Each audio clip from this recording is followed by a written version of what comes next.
मध्य प्रदेश जे मंदसौर शहर जी न्याणी ऐं उत्तर प्रदेश जे मथुरा शहर जी नौ मिसेज कैपिटल ऑफ इंडिया जो खिताब जीतियो आहे। केर आहे उहा युवा सिंधी महिला? सॼी स्टोरी मां ॿुधाईंदुसि तव्हांखे। तव्हां जुड़ल रहियो असां सां गॾु ऐं ॾिसंदा रहियो किशोर स्वर्ण इसरानी सां गॾु सिंधी भजन सिंधी न्यूज।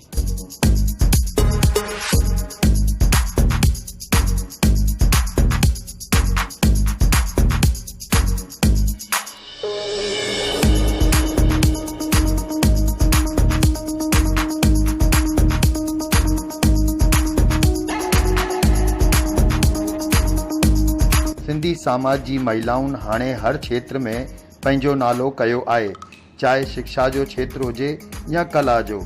हिन ई कड़ी में मध्य प्रदेश जे मंदसौर शहर जे नए आबादी कॉलोनी निवासी श्री लक्ष्मण दास गंगवानी जी न्याणी ऐं उत्तर प्रदेश जे मथुरा शहर जे डेम्पियर नगर निवासी श्री केशव चंदानी जी नौ वंदना गुड़गांव में CA आहे ऐं शौक़िया मॉडलिंग जे क्षेत्र में आजमाइश कई, जंहिंमें वंदना सफल थी वई। महिला सशक्तिकरण खे बढ़ावो ॾियण लाइ ऐं महिलाउनि जी छुपल प्रतिभाउनि खे निखारण जे उद्देश्य सां गुड़गांव जे फैशन मिराकी पारां Mrs capital of India season 2 जो शानदार आयोजन कयो वियो, जंहिंमें लॻभॻि 250 महिलाउनि रैंप वॉक करे पंहिंजी अदाउनि जो जलवो बिखेरियो, जंहिंमें पहिरीं विजेता जे रूप में मथुरा जी नौ Vandana Chandani Mrs capital of India जो खिताब जीते करे सिंधी समाज जो नालो कयो आहे। हिन ख़ुशी खे मथुरा जे Sindhi welfare foundation mission smile संस्था सेलिब्रेट कयो।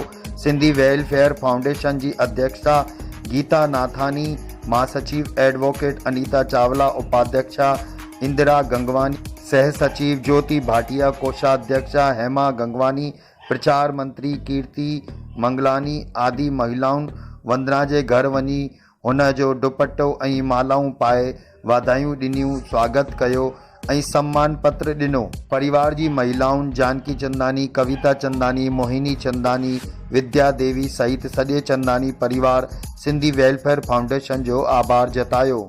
सिंधी वेलफेयर फाउंडेशन जी अध्यक्षा गीता नाथानी चयो कि असीं धीअ ऐं नौ खे हिकु जहिड़ो ई ॾिसूं त समाज में सुठो असरु थींदो। गीता नाथानीअ चंदानी परिवार खे वाधायूं ॾिनियूं।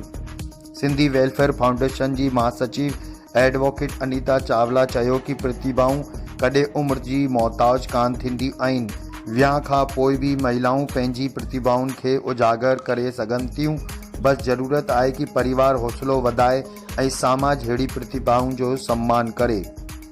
सिंधी भजन सिंधी न्यूज़ जे पारां बि वंदना चंदानी खे असीं वाधायूं था ॾियूं ऐं अहिड़ी महिलाउनि जी हमेशह शुभकामनाऊं ॾींदा रहंदासीं।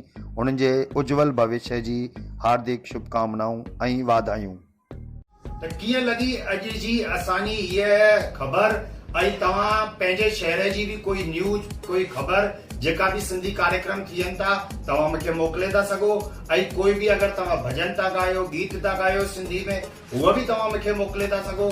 मुंहिंजे सिंधी चैनल ते तव्हांजी हर सिंधी ॻाल्हि तुरंत स्वीकार आहे ऐं हुनखे मां प्रदर्शित कंदुसि। ऐं पूरे देश ऐं दुनिया में रहण वारा जेतिरा भी सिंधी परिवार आहिनि जेको हिनखे ॾिसनि पिया, हिनखे शेयर करण, लाइक करण, कमेंट करण ऐं अगरि असांजे चैनल सां गॾु तव्हां नया जुड़ल आहियो त सब्सक्राइब ज़रूर करनि ताकि कोई भी अहिड़ी वीडियो तव्हांखे लगातार मिलंदी रहे। त ठहियल हुजो असां सां गॾु, जुड़ल रहिजो असां सां गॾु, ॾिसंदा रहियो सिंधी भजन सिंधी न्यूज़ किशोर स्वर्ण इसरानी सां गॾु।